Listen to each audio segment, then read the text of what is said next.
afternoon's event, I think, will be equally interesting. We're shifting gears just a bit. In conjunction with the United States Northern Command, the university is very pleased to host a complement of a larger U.S. engagement piece called Women, Peace, and Security Initiative. It's organized through an initiative by the White House, spread down through the tentacles of the U.S. government, the Department of Defense, Department of State, and here to the United States Northern Command in Colorado Springs. So with a long and steady relationship with the university, the Northern Command has participated in several events in the past. This event, however, is new for us. The idea of hosting a collaborative event around women, peace, and security issues, especially looking at North America broadly. In this context, Canada, U.S., and Mexico issues around women, peace, and security, I think will be very interesting for us. I look forward to the conversation. We'll have a chance for 3 panelists to present, to talk about issues specific to their area of responsibility, and then we'll have time as well for questions. So I look forward to engaging in a conversation with the audience. Please think about that as you listen to the presentations. We certainly will have some time to So with that in mind, I'd like to just introduce very, very briefly the 3 panelists for this afternoon's discussion. First, I'd like to introduce Dr. Claudia Rivera. Claudia is with, be patient with me as I pronounce the Spanish names of your university. The Benemérita Universidad Autónoma de Puebla. So thank you for your patience as I work through that. Claudia has come up from Puebla, Mexico. Was participating in this morning's session as well. I look forward to Claudia to your presentation.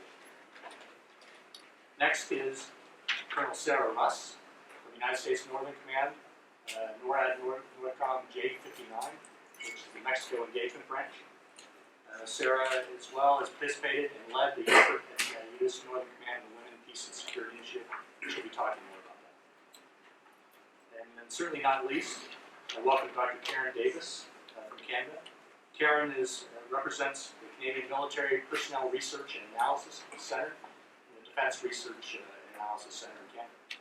So Karen, thank you. Thank you for coming to Colorado Springs. Thank you all for participating in the event. So I look forward to it. It looks like the rain is letting up. No, it's not. It's coming down just as hard as it was. One of the comments we made this morning, Dawn, that was superb, was this space is ideal for getting a view of Pikes Peak. Before the clouds are completely covering Pikes Peak, I think it's a perfect example. So with that in mind, please, Claudia, welcome. Good afternoon. I am Dr. Claudia Rivera, and I am a professor at the Institute of Government Science and Development at the Benemérita Universidad Autónoma de Puebla, one of the most important macro universities in Mexico. Also, I am a member of National Researcher System in Mexico.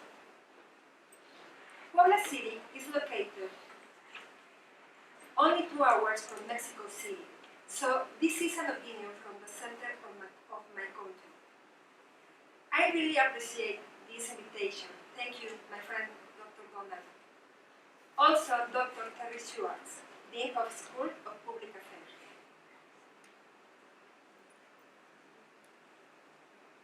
This panel, Issues in Women, Peace and Security, it's so important for me.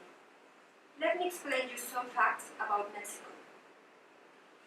My country has the 8th place in gender gap according to the World Economic Forum the last year.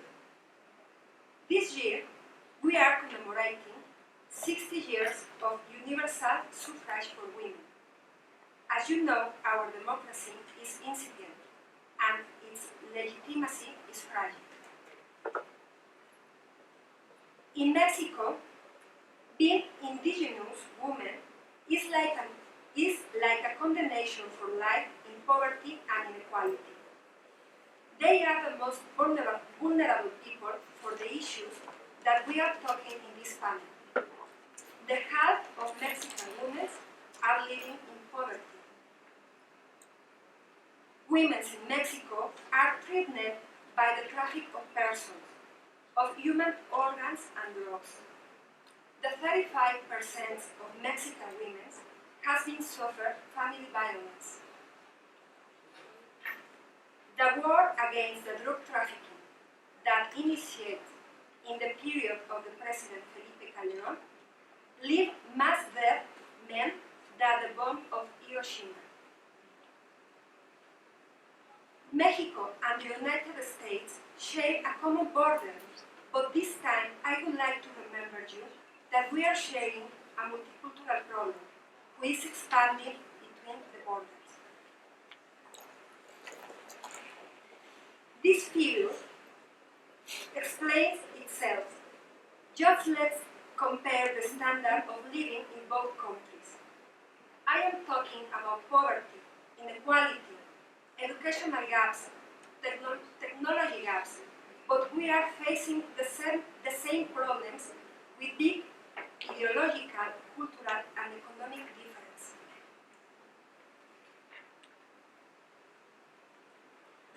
Governments employ several strategies.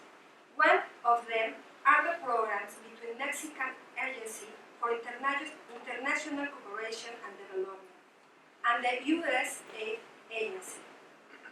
Public institutions are working shoulder to shoulder against corruption, violence, security, health, environment, terrorism, and the list is going on. Of the total of 52 work programs executed in Mexico and the United States, only 5.8% are dedicated to gender approach. I mean only three programs. For the area of education, the percentage is higher. It's 9.6. It represents 5 programs. Immigration topics, there are only 3 programs. And in all cases, the programs are offering money for poor people. But this doesn't change anything, because we are not changing minds. In conclusion, the work done between 2 governments is constant, but we need further improvements in program implementation, especially in education and gender issues.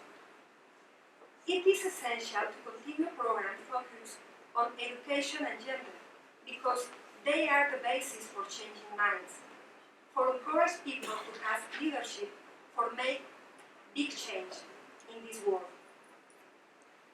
Universities have the big responsibilities to show that there are many ways to make the difference for face poverty and inequality. One of them are to public deliberate and make agreements for international cooperation.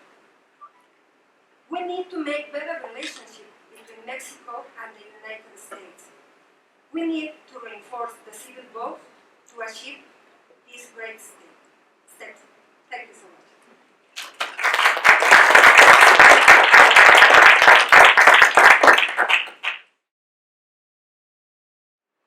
Damas y caballeros, muy buenas tardes. Yo soy coronel Sarah Rus del Comando Norte y bienvenidos a Colorado, especialmente invitados distinguidos de México. Me alegro de que presentar este tema y compartir mi perspectiva con ustedes. Lamentablemente voy a presentar en inglés.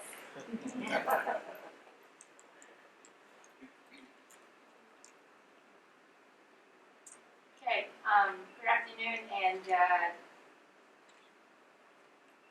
like to, before I start my presentation on Women, Peace, and Security Initiative, I'd like to thank the UCCS Chancellor, Vice Chancellor, Dean, and many distinguished guests from Mexico, and a quick shout out to Steve Recca, who really made this event possible for U.S. Northern Command staff to participate. We were very, very appreciative. So today I'd like to speak to you about the Women, Peace, Security Initiative. I'm just going to bring some awareness to you guys by sharing some background and how it started from the UN Security Council resolution to having DoD Department of Defense implementation guide we have today. I'll talk to you about some missed opportunities we, the U.S. and the NATO forces had in Afghanistan, and how we can apply this to our UN peacekeeping operations. Then I'm going to talk to you about some Swedish military success stories and share with you what I experienced with the Mexican and the Canadian and U.S. senior leader female officers last year.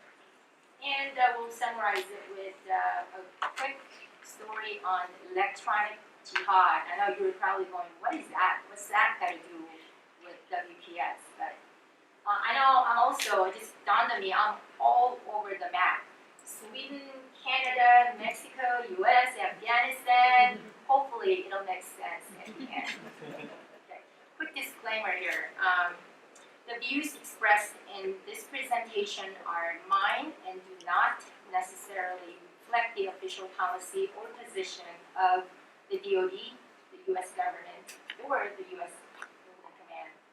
Another disclaimer I'd like to add is, based on the title, you may think, oh, she's a feminist. I'm not a feminist. I'm just delivering the message. Okay, quick background. Was born in 2000 by the UN Security Council. They basically unanimously voted and passed this resolution, Women, Peace, and Security, which I'm going to refer as WPS from now on, okay? In 2000. So let me just read a quick excerpt from the UN. In modern conflicts where civilians bear the heaviest consequences, women and children suffer disproportionately from hunger, displacement, and disease.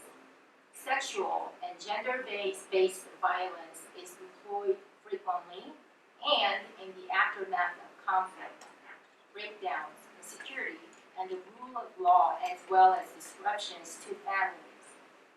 Women's absence from efforts to resolve conflict and rebuild societies reinforce this destructive cycle.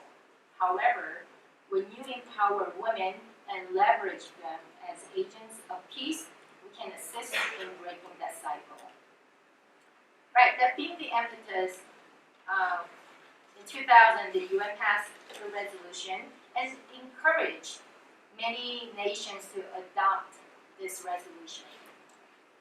So, about 11 years later, 2011, President Obama signed an executive order which implemented the U.S. National Action Plan on WPS initiative. And December of the same year, basically the National Action Plan was created, published in the U.S. We are one of 48 countries in the world to have the National Action Plan as of today. The National Action Plan calls for the commitment to the pursuit of gender equality, as we talked about earlier, and empowerment of women as agents of change. It also comments to ensuring that women's voices are heard, not sidelined, views included, not ignored, and needs and interests are heard and served.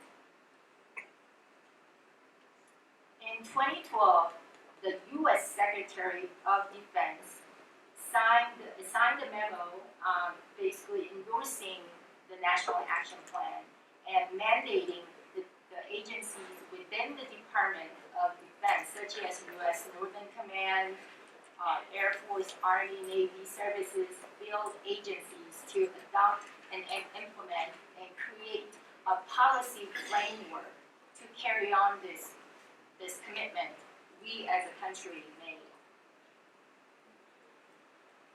In 2013, the DoD implementation guide was published. And basically, what the Secretary of Defense said, it's mandating us to do, such as U.S. Northern Command, we need to incorporate this into our engagements, our policy, and plans. However, I'd like to make one caveat that it is important to remember WPS is not only about women, it's really about gender perspective, which is knowing the difference between men and women and utilizing the differences to our advantage in conflict with peace building operations. Okay, there are 5 fundamentals in the National Action Plan and in the DoD WPS implementation guide. It's basically calling for integrating the objectives into strategic and operational planning and policy framework in everything we do. And the rest are basically saying that women's inclusion in peace negotiations, peace building activities, and conflict prevention, protecting them, not only women, really, children too, from sexual and gender-based violence, through sex trafficking, or whatever you call it, and ensure that equal access to relief and recovery assistance is provided to women and children. So what's the overall goal of having the National Action Plan? It is to promote gender equality and improve programming and policy outcomes for our national security. The DoD implementation guide mandates, as we talked about earlier, it's basically telling our combatant command, such as U.S. Northern Command, U.S. African Command, U.S. Pacific Command, to consider when we fight or when we plan events, the gender considerations across our programs and engagements. Well, lessons learned from Operation Enduring Freedom, right? So until about 2008, our U.S. and NATO coalition forces had checkpoints where we would pat down male Afghans, right, to make sure that they're not carrying bombs or anything to engage in insurgency missions and blow up the U.S. troops or NATO troops. So we skipped the women basically to respect the local culture because, you know, in Afghanistan, Afghan women are not to be approached or touched or even talked to, right, by other men other than their husbands. So Taliban took advantage of that they started recruiting women as suicide bombers and also disguised themselves, Taliban, wearing long burqa as women to pass through the checkpoints to carry nasty missions against us. So in 2009, the U.S. took the initiative by having female search teams, and we created female engagement teams to travel to villages to start talking to and engaging with the local Afghan women. And unbeknownst to us, we learned that these Afghan women, although treated as second-class citizens in their society, had a lot of influence over their families and friends, or female friends and their sons. So we basically utilized these women to influence their families to basically possibly dissuade them from joining the Taliban, or talk to them out of having sympathies towards the insurgencies. So we had some missed opportunities until 2008, but we also gained some opportunities by engaging women, by utilizing our female teams, female engagement teams, to having access to half the Afghan population, if not more, women. Also, one example from a Canadian military team working in Kandahar, Afghanistan, reported in 2011 that the local Afghan women are quoted as saying their interaction with the Canadian female teams were so positive that it really led the Afghan women to discourage their sons' sympathies towards insurgents. One of the best lessons learned here is to engage with women to influence their hearts and minds and their families, which is really key to counterinsurgency. While not perfect, this new gender-sensitive approach we adopted in Afghanistan, starting from 2009, really including women in the peace-building process, increased our operational effectiveness. Well, there has been some. I know Mexico is about to embark on UN PKO missions. There have been some cases, unfortunately, of UN peacekeeping troops basically engaging in rape and sexual violence toward the very women and girls they're supposed to protect in Congo. So what the UN is trying to do is, okay, well, even our State Department is trying to have pre-deployment training on gender perspective. There's actually a one course on women, peace, and security through the Global Peacekeeping Operation Initiative.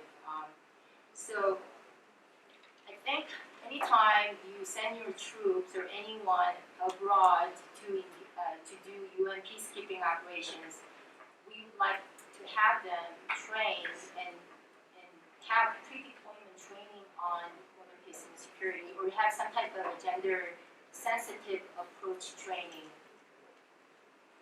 And also, it would be a bad idea to have some female peacekeeping troops, right? Because if you do go to, say, you go to Africa, where there have been a lot of victims of rape and sexual violence, a lot of NATO studies suggest that it's easier for the victims, mostly women, to approach another female to report the sexual violence or the rape versus approaching a male.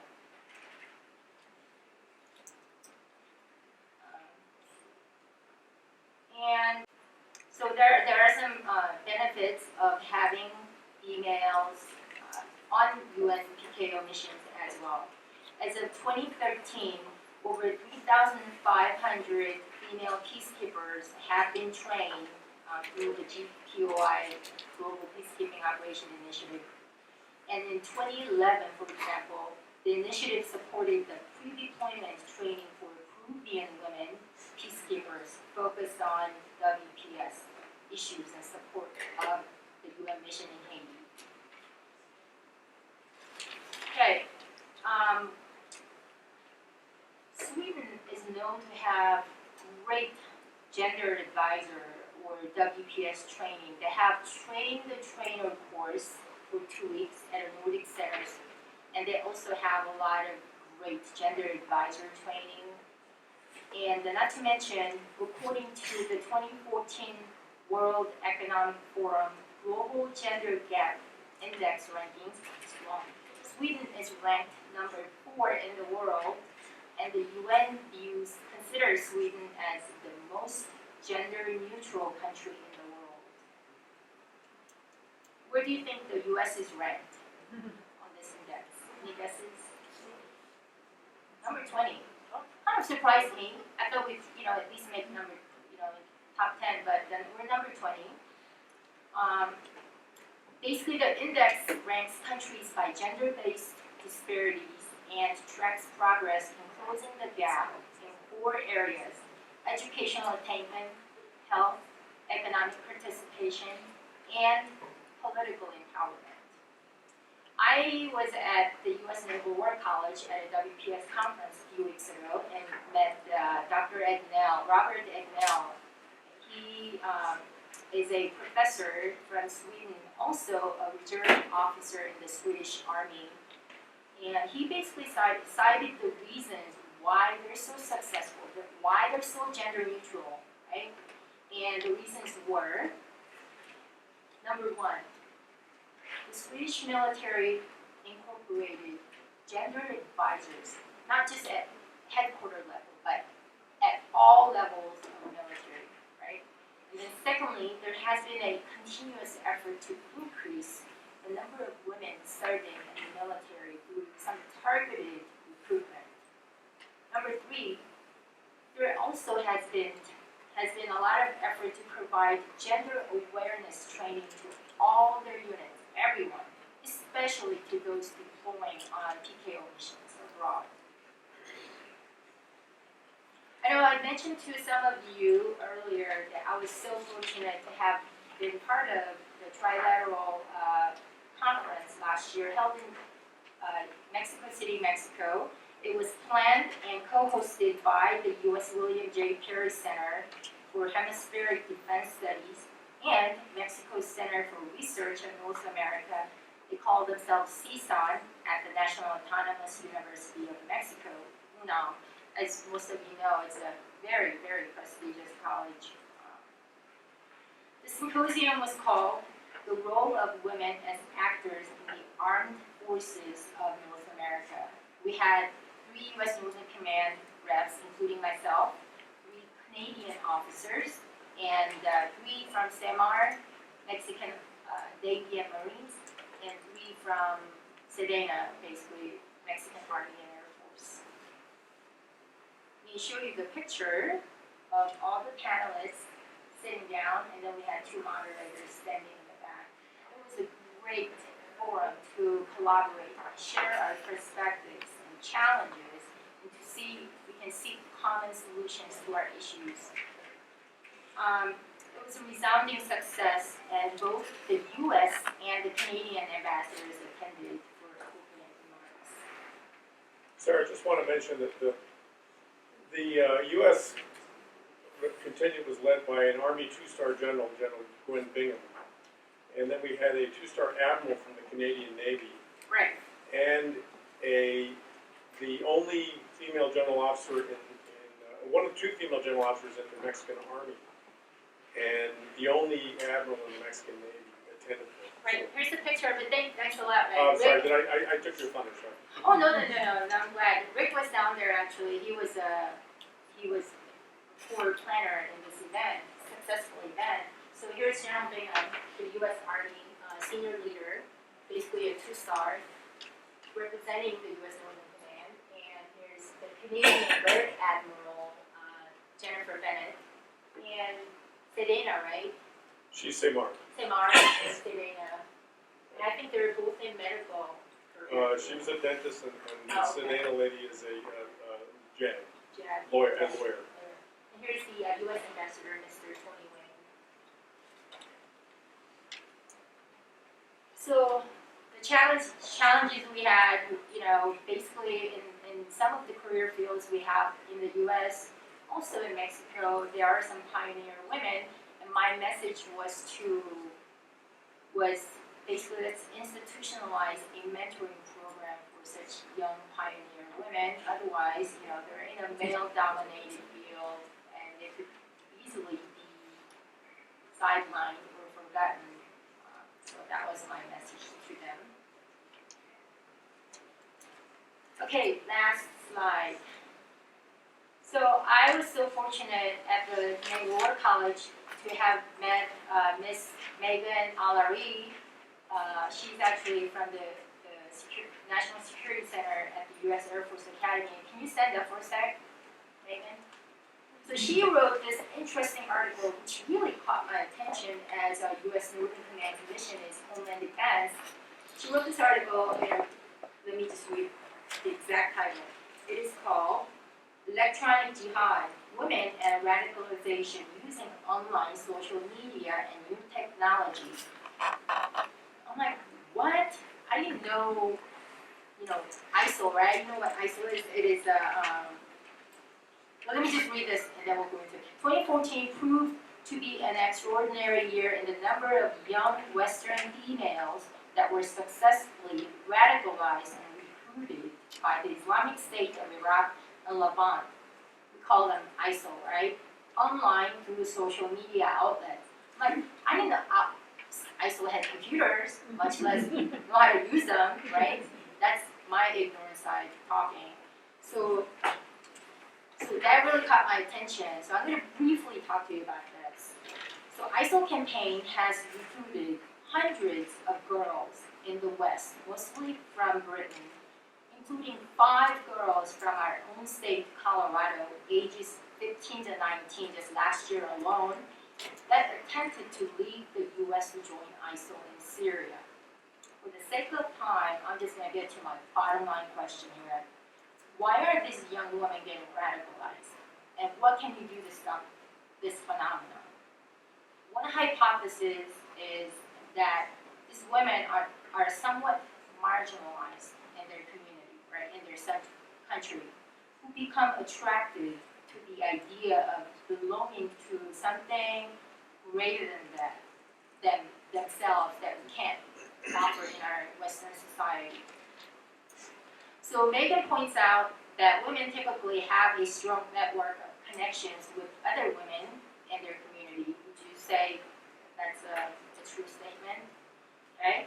Women also have a lot of influence over their kids, husbands, even in Afghanistan, as we talked about. Therefore, involving women as policy shapers and in leadership roles and decision-making roles is essential to addressing the conditions conducive to terrorism and possibly prevent terrorism.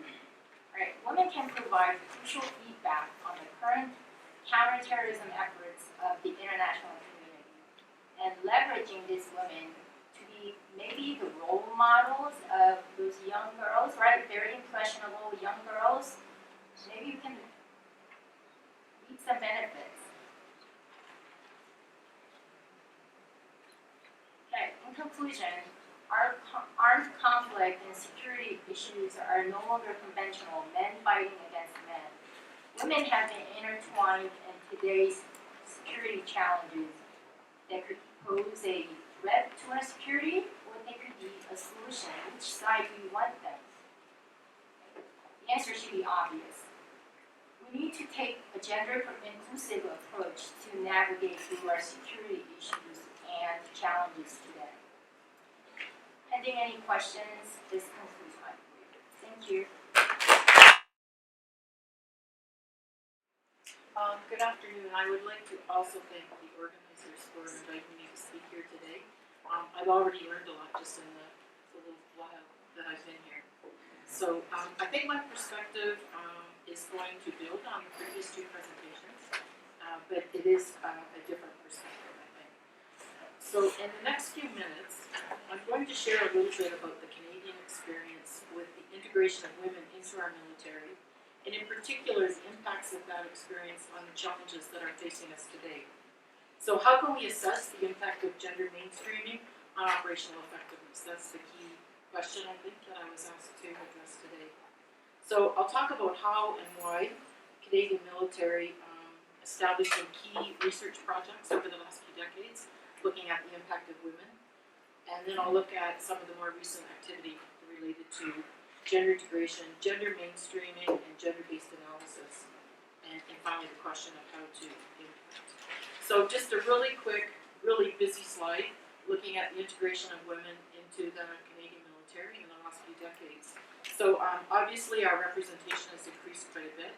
There's several key milestones in there that I will talk to in a little bit greater detail as I go through the presentation.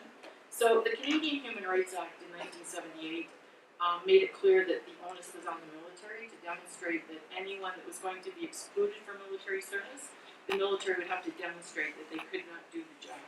So that was the key milestone that drove us. So we launched into a series of trials, and I'll talk about that later, servicewomen in non-traditional environments and roles. By 1985, the Canadian Human Rights Act had been embedded into our Constitution as the Canadian Charter of Rights and Freedoms. So that created more pressure on the military to fully integrate women. We had a charter task force, I'll talk very briefly about that. And then it became obvious that women were going to be performing in combat unless the military could demonstrate why they shouldn't. So we launched the combat-related employment of women trials. And finally in 1989, which is the key legislative milestone for us, our Canadian Human Rights Tribunal ruled that women would be employed in all environments and roles in the military. with the exception of submarines and Roman Catholic Padre at the time, and they were integrated into submarines by 2001.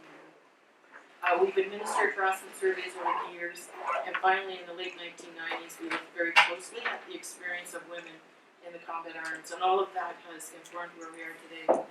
So the service women in non-traditional environments and roles was designed to measure the impact of women on the operational effectiveness of women in near combat and isolated units. These trials did not include the participation of women in combat. But I think the important piece here is that operational effectiveness has always been a concern for the Canadian military, and the assumption was that when you introduce women into environments and roles that they haven't previously been in, there's a potential for a negative impact on operational effectiveness, and that's what they were trying to mitigate against. The evaluations that were conducted for this, they were quite extensive and involved a lot of research, various types of methodologies. It was very conclusive, showed very strong evidence that any cases in which women could not be effectively integrated into operational units was not because women could not do the job, it was because they weren't accepted into the units because of resistance among their male counterparts and that sort of thing. So the Canadian Forces Task Force on Equality Issues, this is as the Charter of Rights and Freedoms is being embedded into the Constitution. There was real fear, real concern that that the Canadian military would have to employ women in combat. And I think it's really important to look at this, just really quickly at this quotation, that the concern was that there would be a risk to operational effectiveness and that it was too high to move forward unless there was some positive evidence that such change could be introduced without risk, and in particular to cohesion and morale. So because the Charter Task Force administered a whole series of surveys and other research, and they were not able to demonstrate what they were hoping that they could demonstrate, that the introduction of women would have this negative impact. At the same time that all of this research was going on, there were a series of complaints to the Canadian Human Rights Commission. And the military, at the same time they were going before the commission, witnessing before the commission to say why women shouldn't be in combat. So they launched the combat-related employment of women trials, the CREW program, so this was another key milestone. And it was very clear that the trials were designed to determine if, when, and how restrictions on the employment of women could be removed. And once again, the emphasis here is the impact of operational effectiveness with the underlying assumption that the introduction of women would have a negative impact on operational effectiveness. Throughout this period, there was an effort to measure operational effectiveness, but it's very, very difficult to measure. So it was defined as performance of individual and group tasks, leadership, cohesion, morale, discipline, physical ability, training standards, teamwork, skill level, motivation, and satisfaction. So, huge pot of things that contribute, and we just weren't able to measure it. And the trials came with their own challenges, but I won't get into all those details right now. So the Canadian Human Rights Tribunal did rule as a result of all of these complaints. In February 1999, they ruled that the military had 10 years to fully integrate women into all environments and roles. CREW would no longer act as trials of the impact of women on operational effectiveness, but as lead up to full integration. And that there must be internal and external monitoring of this process. And finally, this Canadian Human Rights Tribunal determined that operational effectiveness is a gender-neutral concept. And I'm going to talk about this concept of gender-neutral a little bit more as I go on, but I think that what the Human Rights Commission was trying to say at that point was that both women and men could contribute equally to operational effectiveness. But I would argue that this was a little bit misleading because I would say there is no such thing as gender-neutral. Organizations are gendered, individuals are gendered, gender is socially constructed. And I think as the military moved forward, within months of that decision, the military had started to struggle with what exactly the tribunal wanted and what is gender integration. And I think in the next 10 years they never did come to a conclusion on what exactly that meant, but they did accept the notion of gender neutral. So the tribunal ruled in February 1989, and by July, all policies had been amended to indicate that women and men had equitable opportunity and equal liability to serve in all environments and roles in the Canadian military. So this was the move to a gender-neutral policy environment. However, the resources that had previously been committed to the crew trials, were essentially withdrawn. So there was no process to integrate women. It was, okay, we're gender neutral now, put the women in the units, let's get on with it. There was some mixed leadership training and that sort of thing, but the internal monitoring was essentially completely disbanded. And in all fairness, there were fiscal restraining issues happening at the same time, and the military was trying to come to terms with that. But gender integration, for all intents and purposes, was brought into the broader umbrella of conditions of service, quote unquote conditions of service. So not a lot was getting done. And this assumption of gender neutral, I think, drove that. So, just go back a minute. So by 1999, very little had been done to fully integrate women, but the military went into action in 97, 98 to try to make sure that some of these things were addressed. Why? Because the Human Rights Commission was monitoring the Canadian military. And if they didn't satisfy them by 1999, that monitoring would continue. So they did manage to put enough planning in place to convince the tribunal that leadership was committed to full gender integration. So the Human Rights Tribunal said, right, you fully integrated, or you haven't fully integrated women, that's what they said in 99, we're not satisfied, but we are satisfied that leadership is committed. So the external monitoring was removed. So along comes gender mainstreaming. This might be a little bit repetitive of what you've heard earlier, but I think it's important to know that gender mainstreaming, at the same time it was introduced through the 1995 Beijing Platform for Action, the Canadian government right away adopted a policy for the implementation of gender-based analysis, which is a tool for implementing gender mainstreaming throughout all federal government departments, including the Department of National Defence and the Canadian military. But the policy had little teeth, it didn't go too far at that point. So UN Resolution 1325, which was mentioned earlier, comes into effect in 2000. And again, not a whole lot was done. Within the Canadian military, we had the Defence Women's Advisory Organization, a volunteer organization that brings issues to senior leadership that are impacting women across the military. That organization, on a volunteer basis, took on UN Resolution 1325 and gender mainstream and gender-based analysis and tried to create awareness, but it really didn't go anywhere. And in fact, this is my personal experience with that was that a couple of times throughout that decade, we were called before Parliament to report on what we had done, what the Canadian military had done to implement gender mainstreaming and the requirements of UN Resolution 1325. And the Department of National Defence response, without going into all detail, was that we are fully gender integrated, therefore we don't need to do gender mainstreaming. I'm going to talk about that a little bit further on as well. So since UN Resolution 1325, there have been several additional resolutions right up until 2106 in 2013 that reaffirms the commitments of 1325 and also starts to raise more specifically the issue of sexual and gender-based violence in conflict. And so the requirements have become quite stronger in the last few years. So gender-based analysis, as I said, is that systematic tool for gender inclusion.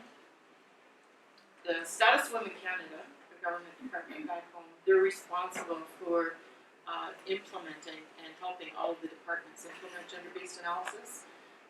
Some of the resistance in the past was that it was about gender. So for example, when we were working after UN Resolution 1325 as a volunteer organization, we were told we would adopt this if it was diversity-based analysis. So there's huge resistance to address anything that's quote-unquote gender, and that's perceived to be about women. But of course, as introduced earlier, it's about women and men, the relationships among them. And recently, Status Women Canada has upgraded the concept of gender-based analysis. They now call it Gender-Based Analysis Plus, which refers to not just gender, but all of the intersecting differences among women and men. So in a military environment, I think it's important to acknowledge, of course, diversity, sexual orientation in the Canadian military, rank level. There's all kinds of differences that impact gendered experiences in an organization or in society. And I think it's worth mentioning, they have an online introduction to Gender-Based Analysis Plus, and it's a really good tool. And they do training around government departments, but they won't let anyone into the training until they have their certificate that says they've done their homework, they've done the online tool that shows that they have a basic understanding of what sex, differences between sex and gender and all those sorts of things. They've been quite successful. Okay, so now getting into what does all of this mean for military environments and assessing the impact. So if you look at the NATO action plan, and it's just recently, it's NATO taking the Women, Peace and Security Agenda Forward Policy Action Plan Progress Report. So these points that I have up on this slide, they're just some of the actions and indicators that NATO has identified, and there's some of the ones that I think are more easily transferable into individual military organizations. So just to get an idea. So the requirement for individual nations to promote the roles of women in complaint conflict, and this, of course, isn't just in militaries, but all organizations. And incorporate gender perspective into military guidance, operational directives, plans, etc. Evaluation of gender-related activities, developing guidelines, and developing analytical tools. We aren't there yet in Canada, but we do have, in our Directorate of Peacekeeping, which falls within our Assistant Deputy Minister for Policy within the Department of National Defence, excuse me, we have the desk officer who's responsible for United Nations and peacekeeping policies. That desk now has a lieutenant colonel working who is completely focused on ensuring that gender mainstreaming becomes integrated into all operational planning for the Canadian Forces. But until now, we haven't done that. So we haven't even integrated, let alone got to the point where we're actually monitoring and measuring. So the next few slides are my perspective, not the opinion of the department, but my individual perspective on what some of the challenges are and what that maybe could look like. So I think the first challenge goes back to our previous experience. What exactly is gender integration? So gender integration is necessary. The resolutions call for the presence of women in military forces and other organizations in conflict zones, but it's not a sufficient condition for gender mainstreaming. And the example I'll give is when we were working on this, was around 2007. One of the key things with gender-based analysis that we used to work on across the Canadian government is case studies. So you have the case study of an issue, you write it up, and then you apply a gender-based analysis, and you write it up again, and you look at how the findings can be quite different. So we took a Canadian Forces general message that was distributed by the Chief of the Defence Staff to every member of the Canadian military, and we conducted a gender-based analysis. And then we went back to the organization that was responsible for drafting that message for the Chief of Defence Staff. And we knew at the time that the message had been quite offensive to a lot of people in the organization, and in particular women. So we went through step by step and showed how a gender-based analysis would have changed that communication and why we changed it. We were told that can't be the case because a female officer wrote the message. So gender-based analysis isn't about women, it's about women and men and the capacity of a unit, an operational unit, to adopt a gender perspective. So I think that's an important point that I wanted to make. So it's definitely, so when we went before the parliamentary committees and said we don't need gender mainstreaming because we're gender integrated, and I became the person, they would call me and say, we understand you know a little bit about gender mainstreaming. Go on to Parliament next week. Tell us what it is. So I'd say, well, you went a couple of years ago and it didn't go so well. Do you want to know why? Okay. So I'd explain it all. I'd say, one, it's questionable that we're fully gender integrated.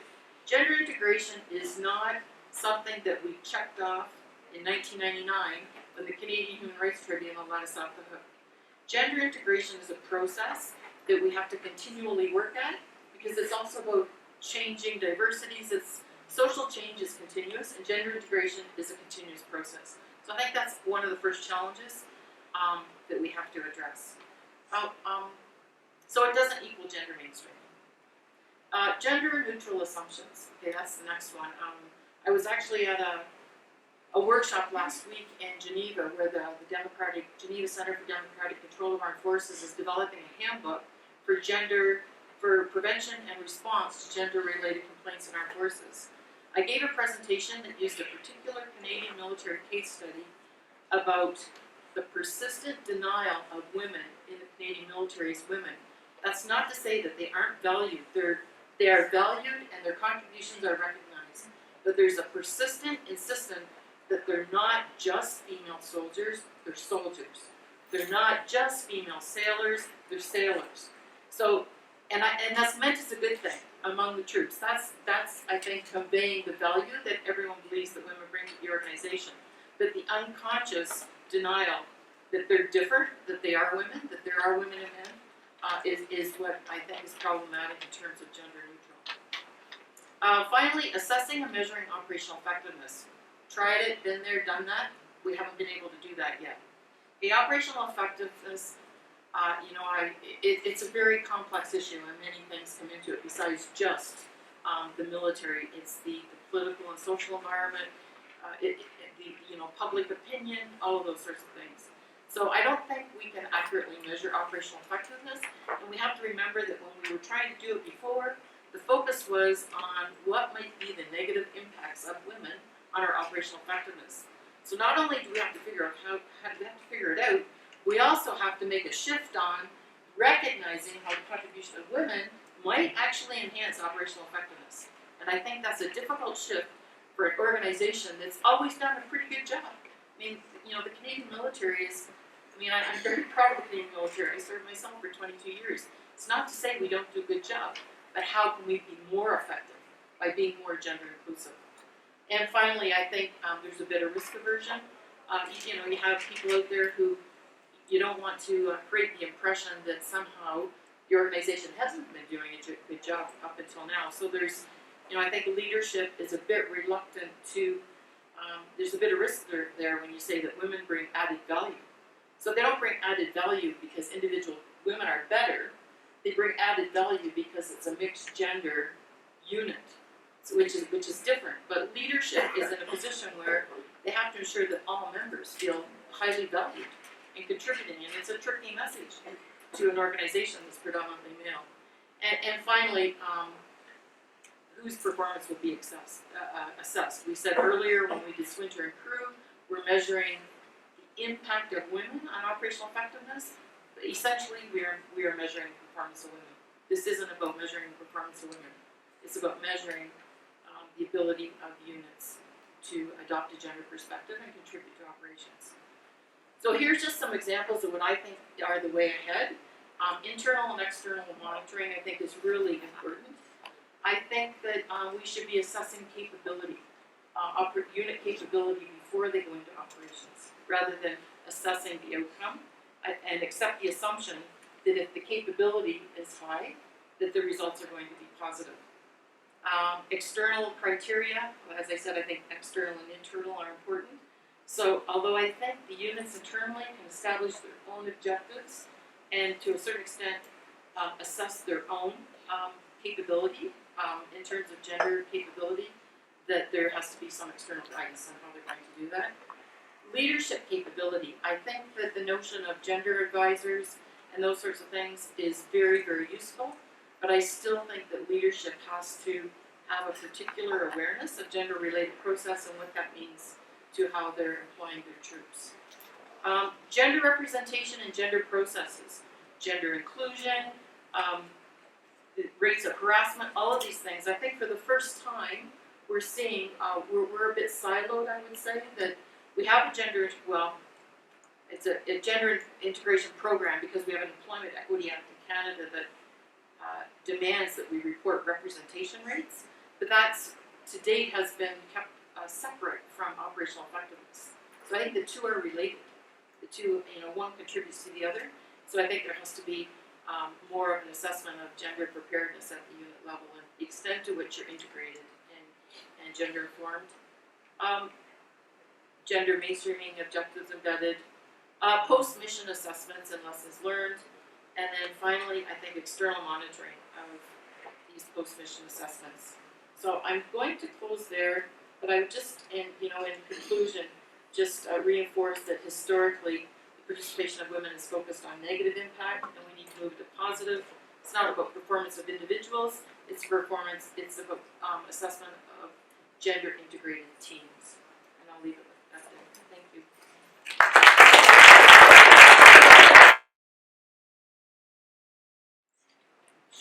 Thank you, Dr. Davis. Thank you for the perspective and a sense of how we measure, how we provide assessments. It's been a complex and long to come to the fore issue. A couple things I want to do here before I move to general questions from the audience. One of those things is to clear up the desktop. I have a couple questions for the group, so I'd like to lead off the conversation with some thoughts that I picked up on, just some issues that seem relevant to our overarching theme of the day's events, but also specific to this particular panel on women, peace, and security.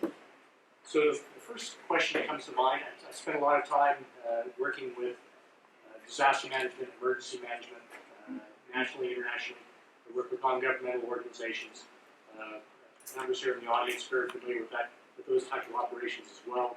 It's something that the United States Northern Command takes very seriously and works very closely with the private sector and non-governmental organizations across North America. So my question is, for women, peace, and security missions, how does that initiative integrate beyond the borders of the Defense Department, Canadian Defense Services, and in Mexico? How does that integrate with non-governmental organizations? How might we look to existing frameworks with women, peace, and security that are outside the Defense Department and defense establishments in our three countries? Any takers? Sure. Should be on already. Should be on? And everyone can. The microphones are a little weak, but they should. This one will work.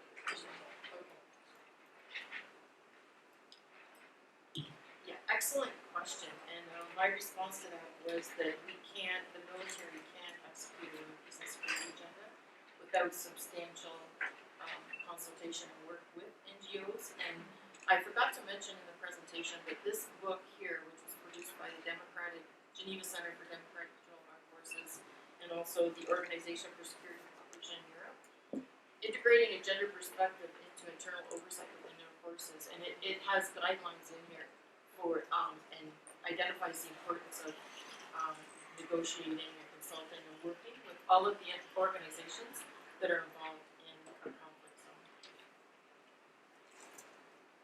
Yeah, and Steve, also USAID is tasked to basically implement the National Action Plan as well. And the USAID organization does work with NGOs during disasters or in developing nations. So, for example, one tactical example is USAID was handing out food in Sudan, southern Sudan, during a conflict period, not too many, I can't remember the exact time period. So they found that men would just be in the front of the line trying to get the food because they're stronger and they can just push women and children out.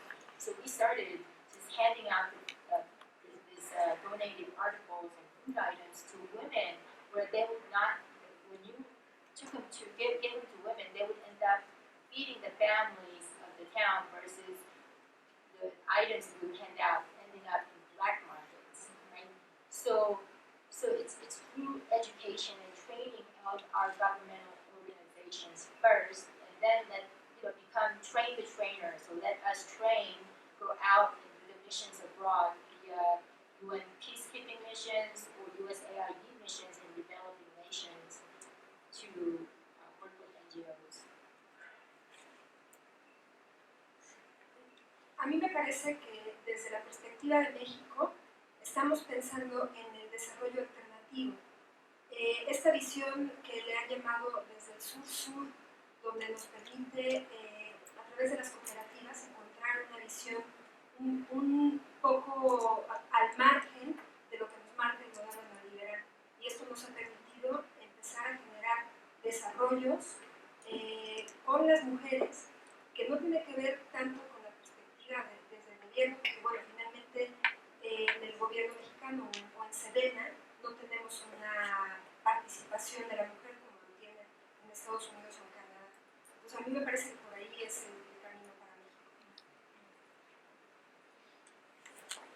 Thank you all three for the response. I have one more question here, but I'd like to open it up to the audience now for the follow-up on these questions or on the comments. So there's a question about it. My question is, why has it taken so long for the military? Because I remember the 60s, and in the 60s there was a revolution that women, a lot of men wanted to call it feminism, but I don't really think it was feminist. I think it really was equal opportunity, and out of that came the Equal Rights Amendment, which was for women. And wasn't that around 1970, 71, or was it 78?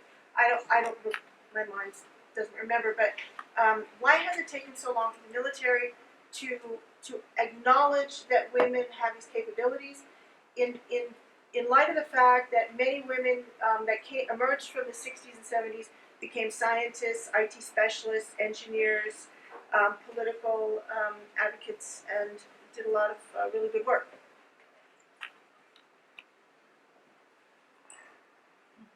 I guess it's a military question, so they will definitely. I think, it's anytime you have a change in our society or a new initiative, it does take a while, right? Because people are kind of resistant to changes. And initially, look at the composition of our military, it's predominantly male. Right now, I would say, just generalizing, I would say including officers and enlisted, 20% female participation. Some services are less, 15%, anywhere from 15 to 20% females and 80% males. But that doesn't exactly reflect our society population, right? The composition is 50% male, 50% female. So, but we did. You have to start somewhere. Things take a long time sometimes, right? So I think we're better off today than where we were back in the 60s and 70s. I remember back it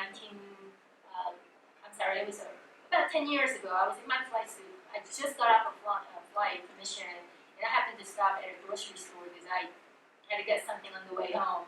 And this male came up to me, said, "Oh, we let women vote, now we let women fly?" And I thought he was kidding, so I was smiling, but he was really dead serious, and he was very upset that, I was in my flight suit flying. Something a male should do. So that was, 10 years ago, I think it occurred. Now, I don't get that. I think most people come up to me and shake my hand, say, "Hey, thank you for your service." So changes take time, and I think it's because, whatever, but we're still at a great place today for women in the U.S. military than we were maybe 10, 20 years ago. So we're still progressing. We're still a work in progress, but with the new exclusion law that got signed in 2013, we're now opening up more career fields to women than we ever have before. So it's just keeping, a gender-neutral standard, which most women want. We don't want lower standards. So we're getting there. So just military is kind of a rigid society, a rigid organization. So it just takes some time. It just takes a while. ¿Puedo agregar algo? Sí. Bueno, a mí me gustaría agregar, en México se acaba de aprobar una ley, no tiene que ver con la parte militar, pero en México se acaba de aprobar una ley para que las mujeres ocupen el 50% de los espacios o de las curules, de los espacios políticos de elección popular.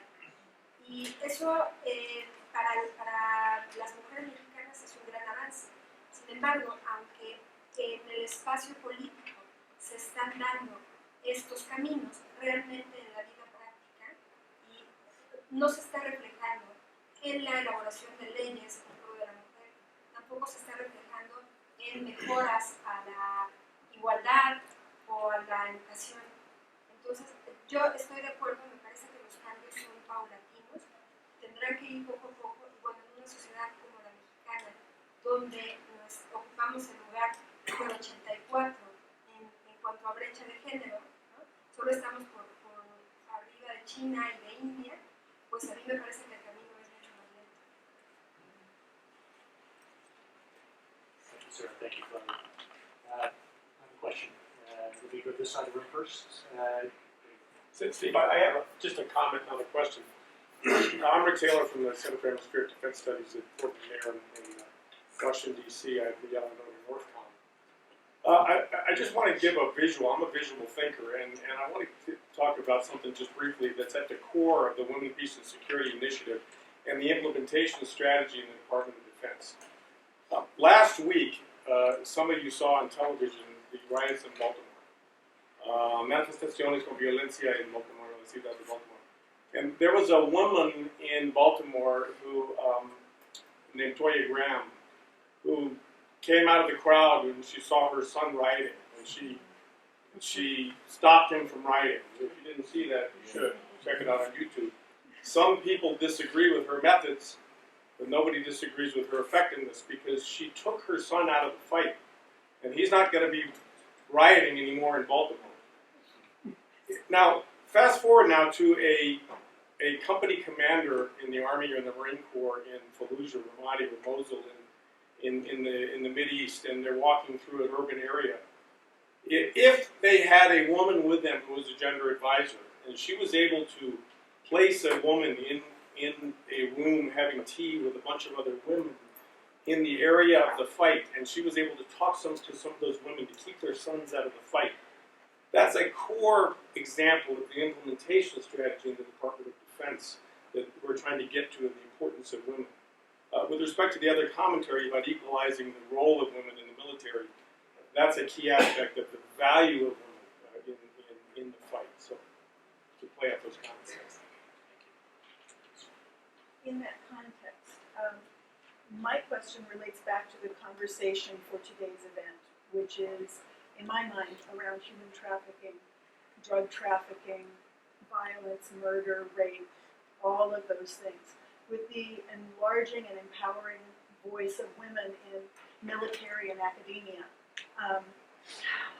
how can, I remember bumper stickers, years and years ago saying, if women ruled the world, there would be no war. We would never let our children go to war. We would never let them be killed. So given the empowerment of women, as we've heard all of you talk about, how can we be a voice? How can women now in the organizations and in the world be a voice to stop the violence, stop the tens of thousands, hundreds of thousands of rapes, murders, the women who have to leave their children, or let their children leave Colombia to come on the La Bestia to America by themselves. How can women be part of that conversation? How can women be part of that resolution? Guatemala, thank you. A mí me parece que tenemos que empezar por reconsiderar los valores de las personas y dentro de estos valores significar que la identidad que podemos tener entre los diferentes países que estamos presentes en este momento, pues tendría que ser una identidad común que nos lleve a un objetivo común. Si bien tenemos diferencias muy grandes en cuanto a cuestiones económicas, políticas, sociales, culturales, pero bueno, al final nuestros objetivos son los mismos, compartimos un mismo territorio. Pienso que podemos trabajar desde la cohesión social, desde la manera en la que compartimos uno a uno estos objetivos y podemos lograr metas comunes. Estoy de acuerdo.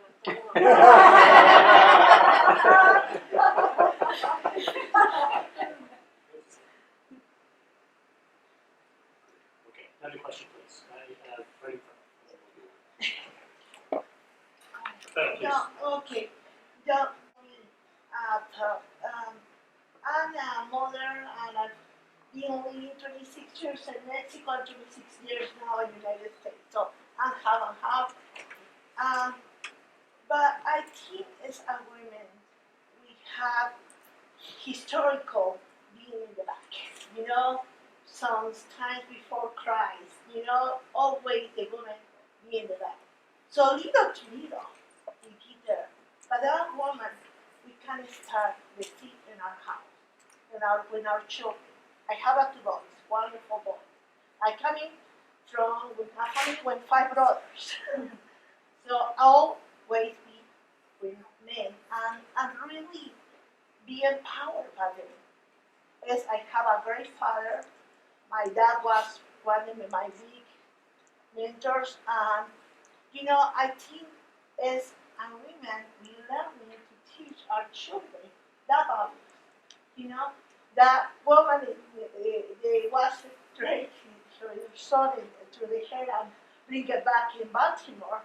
My 22-year-old was like, oh, this is you, mom. Like, well, but I think that really is us in home is to empower our girls to go to school, to know gender. Like, you have to watch in beaches because you are a girl. You have to, I think that one. If we historical, we see years, centuries ago, we are there. And I'm very proud to see one Mexican lady here in the front, so young, and really proud to see we going better. Follow from the, good. Thank you very much. So, Colonel, last year, obviously, leveling the playing field and doing really important work for the peace and security, but I thought it was really interesting that you prefaced your remarks by saying you're not a feminist. And for me, I mean, maybe different generation, but for me, feminism is simply this concept that women and men should play on this level playing field. So it's not really controversial to me, the term. And so, but my question is, do you think, and do the other panelists believe, you mentioned this, Karen, in your presentation a little bit, that terms like feminism or gender equality suffer from a framing problem? So in other words, when we address these issues, is it more difficult to address them because they can be controversial or polarizing? And if that's true, how do we work around the controversy surrounding certain terminology? Yeah, so it's kind of, I've become a little defensive because I presented this topic for the first time about a month ago to the U.S. Northern Command new staff members coming in, the orientation meeting. So I was given it's 5-10 minutes max to introduce the topic, right? And then I've gotten the feedback. Oh, she's a woman feminist doing this. So I've become a little defensive. That's why I was so thankful that Craig Conway introduced the WPS initiative as part of the La Merida initiative. It's like, oh, wow, he's aware of it. So it kind of gave me a prelude. I was kind of half joking, but half realistic that, hey, because I'm a woman, if I go, hey, let's have women senior leaders in the military, why is our women senior leaders in the military only at single digit versus 20% overall female population in the military? If I say it, I could be construed as, oh, because she's a female and she wants to climb up the ladder, right? So I'm always on the fence because I don't want to be misconstrued as trying to fight for women's rights. No, it's not really about women's rights. It's about equalizing the gender approach, so we become more operationally successful in the military, at least in the DoD. So yeah, so I was kind of half kidding, but also half realistic too. I've gotten that remark because you were a woman and you're promoting women's equality in the military. So it is. It's still a new initiative, and I'm still trying to gain awareness or bring some awareness to the staff and male senior leaders. So that's where we are.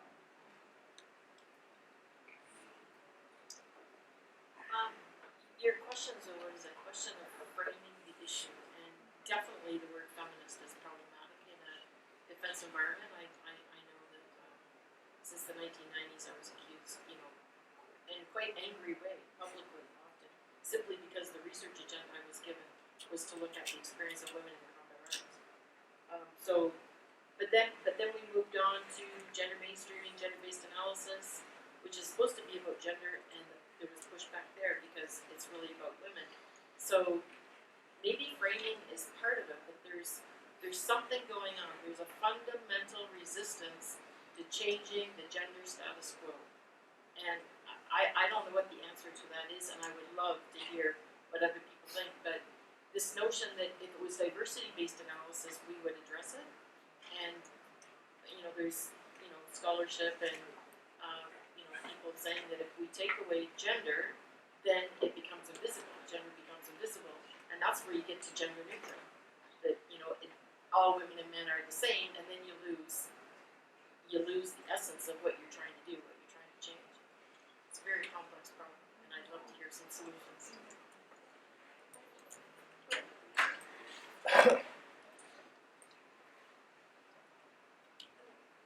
Yo pienso que esta cuestión de poner etiquetas pues, es una perspectiva que desde la academia tenemos la obligación o el deseo siempre de querer etiquetar, organizar, poner niveles. Y en cuanto a género y política social, a mí me parece que las etiquetas que se usan buscan incluir, pero un resultado que siempre va de la mano es la exclusión. Por ejemplo, toda la política social que se maneja en México y en Brasil con este programa de Bolsa Familia, en México a través del programa Oportunidades, ahora se llama Prospera, se están dando administraciones económicas a las madres de familia, que son madres solteras. Y esto genera un doble camino, porque por un lado se busca la inclusión de estas madres, otorgándoles dinero, pero por el otro lado llevan una etiqueta en el frente. Yo lo vivo en la universidad con mis alumnas que reciben becas del programa para que las madres solteras estudien. Y por una parte aparecen los listados, se les da el dinero, pero en la cuestión social se ven relegadas por sus propios compañeros de grupo. Entonces, estas etiquetas siempre a mí me parece que van a existir porque es parte de querer organizar el mundo y de etiquetar el mundo, pero al final tienen una idea perversa.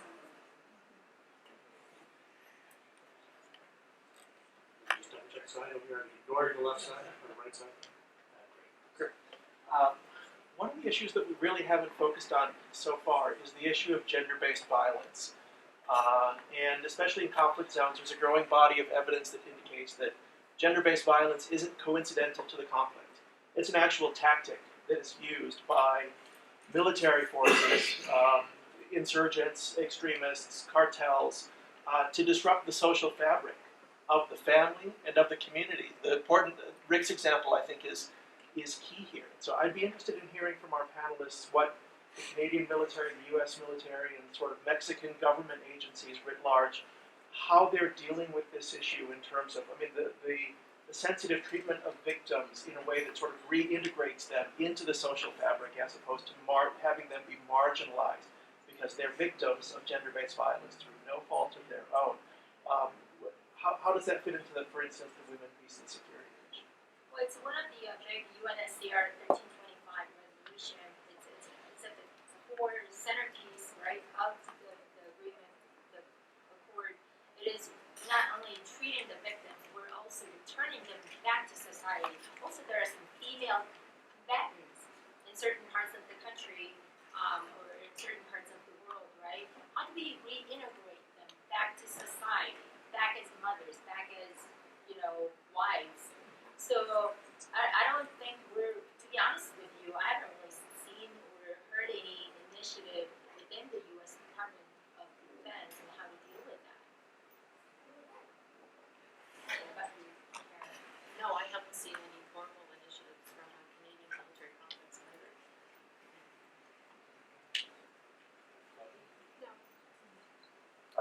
Greg, any follow-up on that? Did you?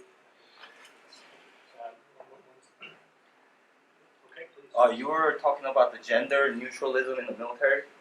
So, how does that apply in like combat-oriented field, like PT, like physical limitations and stuff like that? Like how do you work that into? I'm talking about combat-oriented field, like MPs, infantry. Yeah, one of the key things that we learned throughout the 90s looking at the Integration of Women into Combat Arms was that physical standards have to be gender neutral. They have to be safe for women and men. However, those standards have to be related to the performance of the job. So I think we've worked hard and we've had a lot of scientific work done to keep upgrading our Wait, does our that fitness mean standards. for a PT test, female and males have the same requirement for running and push-ups and pull-ups, whatever that's needed for physical requirement? Yes, but we don't do pull-ups because Well, yeah. we no longer do those because they can't be directly linked to performing on the job. But in Canada, men and women have to perform at the same physical What about in standard. the United States? We, in the United States military, we actually have different standards. I'm not Right. saying Right. female standards are lower than that of men. However, they're based on our age, okay, and gender. So if you are a 20-year-old male, your standards, your running time has to be less than that of a 50 male officer or enlisted man, right, NCO. And so, because it's based on our physiology, not because we are less or we have less capability of engaging in a combat, right? So it's based on female physiology. Also, for the Air Force, our standard is waist measurement, right? Right. Get our What's waist your AFS? measured. That's So female. female standards is less. It's basically it's less. So you have to be less thin to pass the test for male. So they're different based on physiology. So it's Okay, Okay. Hold on just for a second, because we can follow up afterwards, one-on-one, it might be a better way to do it. If Faustino, if I can have you follow up. Let me throw some light into this from the actual experience. One of my charters that I had in the largest law enforcement agency in the United States, and in the world probably, was, listen, Faustino, we're not promoting enough females through our process of merit promotion. So my team went and took a look at this. Let's see what's knocking them out. Okay? We found in our process that you have to fire a weapon. You have to have the strength to fire the weapon. You have to have the strength to hold the weapon, point it at the bad guy, and shoot him. Right? So in order for us to get from A to B on that, in this organization, it was a requirement that we had a finger pull. A finger pull of 65 pulls. And you had to do it within a time period.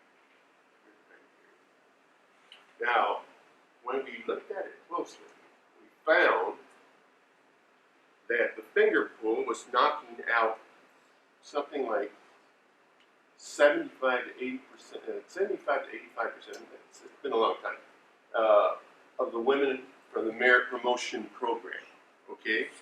Knocking them out. That meant they could not qualify to become a supervisor, they could not become a special agent, they couldn't compete with the males on an equal plane. So my charter was, what the hell do we do about it? Because at that time, the thinking was, yes, let's keep all of our standards equal, men and women.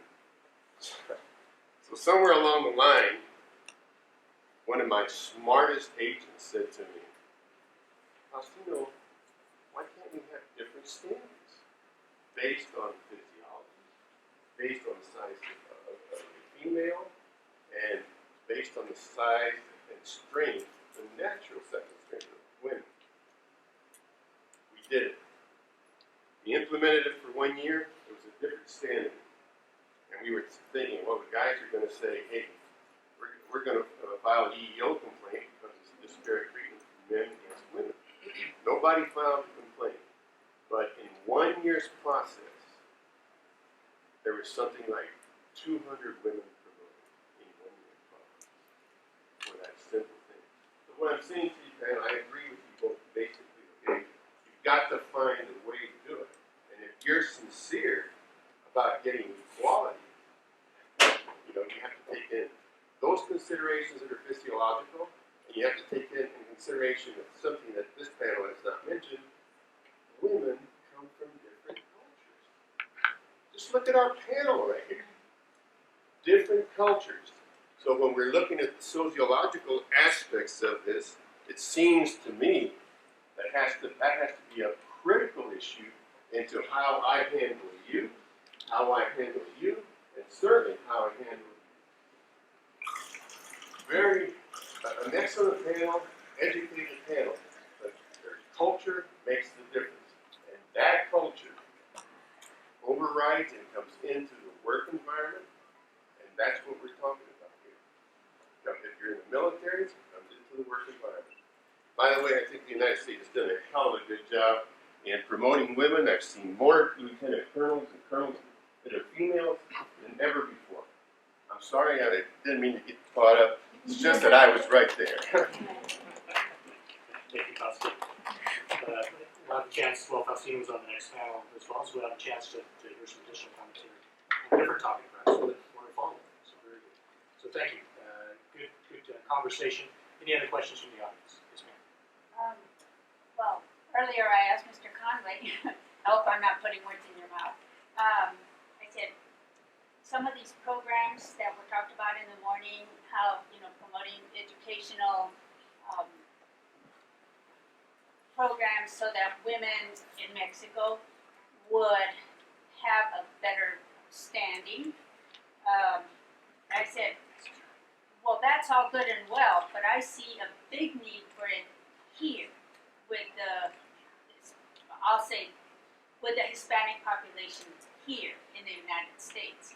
So, what charity begins at home and all that, how do we continue, exporting these ideas, but also work on them and implement them here in our own community? Because, we want the girls here to have education. We want them to not be the dishwashers just because they're female. We bring the problems here, so we have to fight them here. And so he suggested that, Sarah, you might have some thoughts on this. Yeah. So quick, put you on the spot. I think it really starts from home. Okay, so just imagine you have a daughter. Do you really want your daughter to be disrespected in the society because of her sex, right? So it starts from home. So I grew up in a culture, unfortunately, when I was growing up in South Korea, we were treated differently. So I had to eat at a different table than my brother did because he was a male and I was a female. In fact, I had to eat at a different time, so whatever was left over from my dad and brother's plate, I got it. That was for a girl. It's what it is, right? I was born into society. My dad didn't know any better. But we know better, right? In our society, our world has become so small. We're so globalized that we see what's going on TV, other parts of the world. So I think it starts from home that we have to have a respect and dignity for each other, right? And then in our society, so you go out as a male, you need to have the same respect given to other females as if I was your daughter, right? That I was your wife, or I was your aunt, who you care about. So I think it really starts from home. So we just need to educate ourselves in our society to let's respect male or female, right? So I that's just my personal approach, but I know it's not a solution. So, thank you.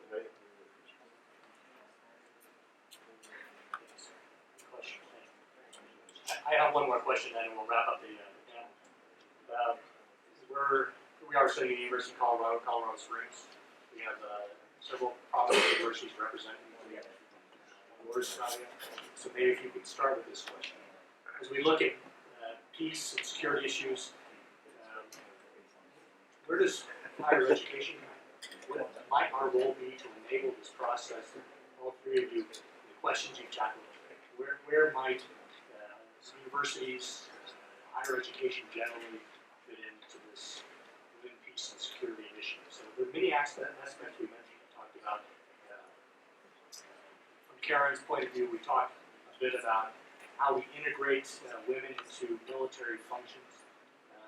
Sarah, you mentioned broadly aspects around the Women, Peace and Security Initiative, including Megan's your work, your research on women combatants in a soft environment, electronic Claudia, you also mentioned very different aspects of the role of women in the Mexican military, but society in general. And how we live. So now, thinking broadly about women, peace, and security, not just the defense, not just military forces, not just physical fitness tests. How does higher education contribute? How do we enable this process?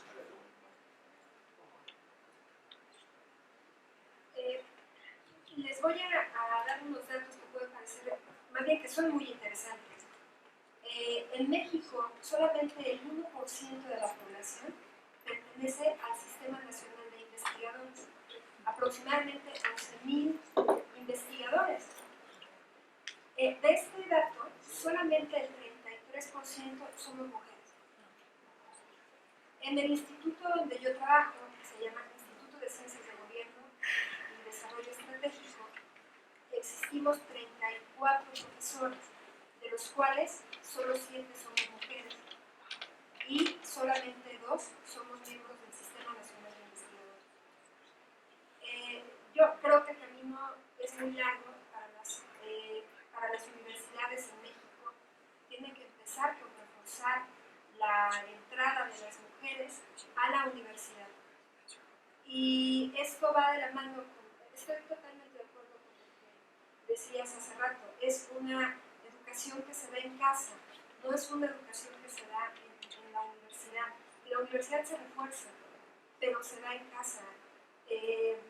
Para mí es muy triste, yo tuve una alumna que en algún momento llegaba al salón todos los días con las lágrimas en los ojos, porque su padre, antes de salir de su casa, la ofendía porque iba a la universidad a buscar cualquier cosa que no era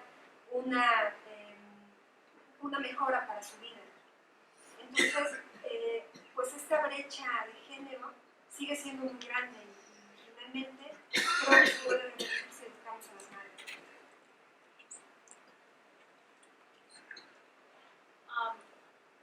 I'm not really sure if I understand the question correctly, and I'm not an expert to address it correctly, but I think maybe possibly looking at targeted recruitment and also recruiting more women in the STEM field, because that's just heavily represented by our male counterparts, right? So in order to start mainstreaming, gender mainstreaming, we need to look at mentoring, setting up a mentoring program, which I talked about in Mexico City. Aviation is one of those career fields in the military where you don't have too many women. And I had in the past felt a little ostracized and had no role model to look at, really to talk to or connect to, because guys would really go, what is she doing? So maybe a formal mentoring program where few women, they're out there, right? Few women that are out there do the pay back to the society and reach out to those who are coming in after them. So kind of create a networking event. This forum is great. This is a great event, Steve, thanks to you for further collaboration, seeking a way ahead. I would agree that this event is an excellent example, and I agree with some earlier comments too, that some of the areas of academic work that would be related to the peace and security agenda, women are still quite underrepresented. So for example, in political science and international relations, just in the last few years, we've started working with a lot of the graduate students in the political science departments, and for them to be able to work with the military, their male counterparts have been working with defense and security and military organizations, and they've sort of come in through some of the women that they've met doing human resources research. So in my domain, my director general, when she runs competitions, she says, I wish I could get more men, because it's psychologists and sociologists, and so we're still stovepiped in our disciplines. So somehow, if we can reach across disciplines and do more work.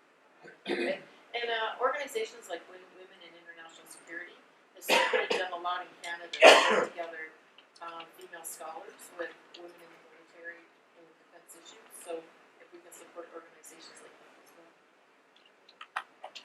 Well, thank you, panelists, very much. I very much appreciate your time, your energy, your intellectual contributions Karen, thank you for coming down from Canada for the event. Very much appreciate you surviving the weather last night in Denver, where Karen almost wasn't able to land. Sarah, thank you for the strong relationship you've encouraged between the United States Northern Command, NORAD, NORTHCOM, and University of Colorado, Colorado Springs. So thank you very much. And Claudia, thank you for coming up from Puebla. And if you don't know, Claudia is injured. Her ankle is, she's in a cast, and still made the trip. So thank you very much for your time. And it's just one congratulations.